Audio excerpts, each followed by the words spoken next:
నమస్తే అండి. నేను డాక్టర్ సజ్జా పద్మ, రాజమండ్రి ప్రగతి ఐవీఎఫ్ సెంటర్ నుంచి మాట్లాడుతున్నాను. ఈరోజు మనం మాట్లాడుకునే విషయం ఏంటంటే, తరచుగా అడుగుతూ ఉంటారు కపుల్, ఎస్పెషల్లీ ఉద్యోగం చేసుకునేవారు, భార్యాభర్తలు ఇరువురును. అడిగే క్వశ్చన్ ఏంటంటే, మేడం మేము ఎన్ని రోజులు లీవ్ పెట్టుకోవాలి, ఎన్ని రోజులు మేము హాస్పిటల్లో స్పెండ్ చేయాలి అని అడుగుతూ ఉంటారు. సో నేను ముందుగా చెప్పినట్టుగా ఏంటంటే, ఈ రోజున ట్రీట్మెంట్ చాలా సింప్లిఫై చేసామండి.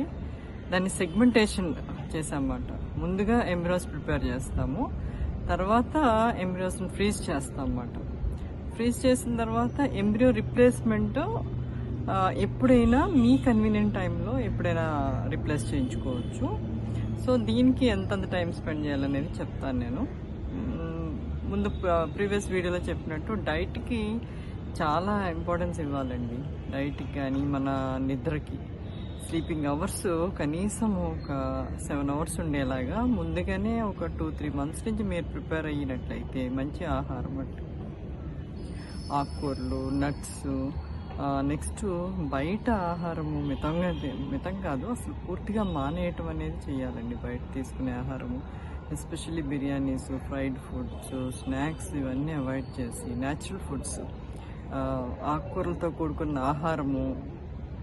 నెక్స్ట్ ఏంటంటే, నాన్ వెజ్ కొంచెం తక్కువగా తీసుకుని స్ప్రౌట్స్, వివిధ గింజలు, సీడ్స్ మాట, చియా సీడ్స్, పంకిన్ సీడ్స్, ఇట్లాంటి వాటికి ఇంపార్టెన్స్ ఇచ్చి, నెక్స్ట్ ఈ రైస్ కూడా మితంగా తీసుకోవటం. వాటిల్లో కూడా కాంప్లెక్స్ కార్బోహైడ్రేట్స్ అంటాం, మిల్లెట్స్ ఎక్కువగా ప్రిఫర్ చేయటం. ఇవన్నిటి వల్ల ఏంటంటే మనకి బ్యాలెన్స్ డైట్ బాడీకి అందుతుందండి. ఇట్లా ప్రిపేర్ అవ్వాలి మనం ఐవీఎఫ్కి. ఎందుకంటే మనం తీసుకునే ఆహారం ఇన్ఫ్లుయెన్స్ మన యొక్క గమిట్స్ అంటే స్పర్మ్ కానివ్వండి, ఎగ్ కానివ్వండి, ఊసైట్ కానివ్వండి, వాటి మీద ప్రభావం, వాటి యొక్క క్వాలిటీ మీద ప్రభావం ఎక్కువ కనపడుతుంది. అలాగే కొంత సప్లిమెంటేషన్ కూడా డాక్టర్ గారు ప్రిస్క్రైబ్ చేసిన విధంగా తీసుకోవటం అనేది ఒక 2-3 months నుంచి ముందుగా మొదలెట్టినట్టయితే మీకు చాలా టైం కలిసి వస్తుందండి. సో డాక్టర్ గారి దగ్గరికి జనరల్గా ఫస్ట్ విజిట్లో ఏ మంత్లో ఏ రోజైనా పర్వాలేదు, ఆ రోజు బేస్లైన్ ఇన్వెస్టిగేషన్స్, హెల్త్ చెకప్ అనే ప్రొఫైల్ చేస్తారండి. అప్పుడే చేయించుకున్న రీసెంట్ ఇన్వెస్టిగేషన్స్ 6 months లోపలైతే హెల్త్ ప్రొఫైల్ జనరల్గా రిపీట్ చేయరండి. బట్ హార్మోన్స్ అనేది కంపల్సరీగా బిఫోర్ స్టార్టింగ్ ఐవీఎఫ్ చూస్తాము. సో ఫస్ట్ విజిట్లో మన హెల్త్ ప్రొఫైల్ కానీ, హార్మోన్ ప్రొఫైల్ కానీ, హస్బెండ్కి semen analysis along with health profile check చేస్తారండి. తర్వాత వన్స్ డిసైడ్ అయిన తర్వాత, ఐవీఎఫ్ చేయించుకుంటామని డిసైడ్ అయిన తర్వాత కొన్ని యాంటీ ఆక్సిడెంట్స్, వైటమిన్స్ అవన్నీ ప్రిస్క్రైబ్ చేస్తారు. మీరు ఫాలో అవ్వాల్సింది, నేను ఆల్రెడీ డైట్ చెప్పాను కదా, ఆ రకంగా ఫాలో చేస్తే మీకు టైం చాలా కలిసి వస్తుంది. యాక్చువల్ ట్రీట్మెంట్ ఏంటంటే, దీంట్లో ఎగ్ రిట్రీవల్ అనేది ఇంపార్టెంట్ స్టెప్ అండి ఐవీఎఫ్లో. సో లేడీకి ఎక్కువ, ఫీమేల్ పార్ట్నర్కి, వైఫ్కి ఎక్కువగా ట్రీట్మెంట్ అయినట్టుగా ఉంటుంది. ఎందుకంటే ఎగ్ లోపల నుంచి బాడీలోంచి రిట్రీవ్ చేయాలి మనం.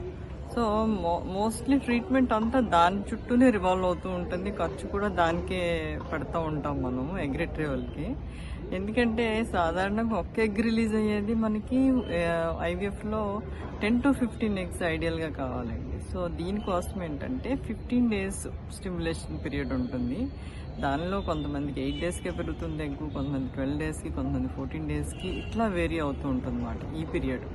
So female partner around 15 days, 15 to 20 days మనకి సెంటర్కి అందుబాటులో ఉండాలండి. స్కానింగ్స్ once in 4 days కానీ, once in 5 days కానీ జరుగుతూ ఉంటాయి. 3-4 స్కానింగ్స్ జరగచ్చు.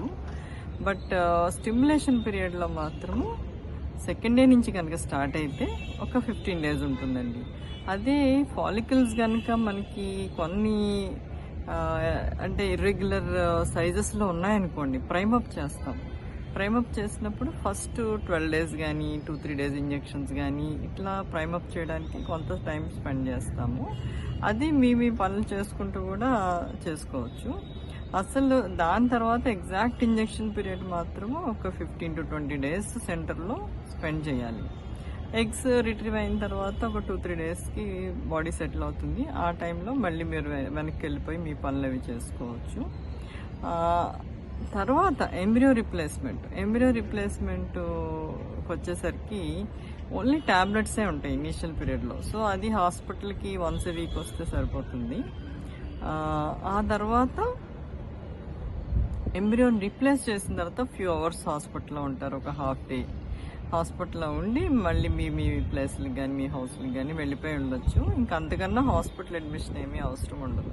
సో ఎగ్ రిట్రీవల్ రోజు ఒక ఫ్యూ అవర్స్, ఎంబ్రియో రీప్లేస్ చేసిన తర్వాత ఒక ఫ్యూ అవర్స్. టోటల్గా ఏంటంటే హాస్పిటల్ అడ్మిషన్ అనేది సాధారణంగా ఉండదండి. అదే మగవారి విషయంలోకి వస్తే వీళ్ళకి చాలా ఫ్లెక్సిబిలిటీ ఉంటుందండి. వీళ్ళకి మ్యాక్సిమం 2-3 విజిట్స్తో సరిపెట్టవచ్చు మనం. ఫస్ట్ ఇనీషియల్గా వర్కప్ విజిట్ ఒకటి, second visit counselling visit, third visit egg retrieval చేసిన రోజు. సో ఓన్లీ కేవలం 3 విజిట్స్ వీళ్ళు మన దగ్గర స్పేర్ చేయగలిగితే సరిపోతుంది. But female partner has to spend at least 20 days with the centre. అలాగే ఎంబ్రియో రిప్లేస్ అయిన తర్వాత ఒక 15 days రెస్ట్ ఉంటే కనుక, అంటే ఆఫీసులకు వెళ్ళే వాళ్ళకి కానీ ఇంకా ఏదైనా కానీ వర్కింగ్ ఉమెన్ ఎవరైనా కానీ హౌస్ వైఫ్ కానీ ఏదైనా 15 days లిమిటెడ్ యాక్టివిటీస్ సజెస్ట్ చేస్తాం కాబట్టి ఆ 15 days రెస్ట్ అవసరం ఉంటుంది.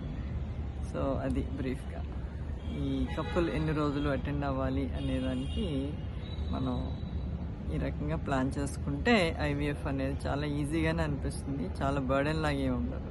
Thank you.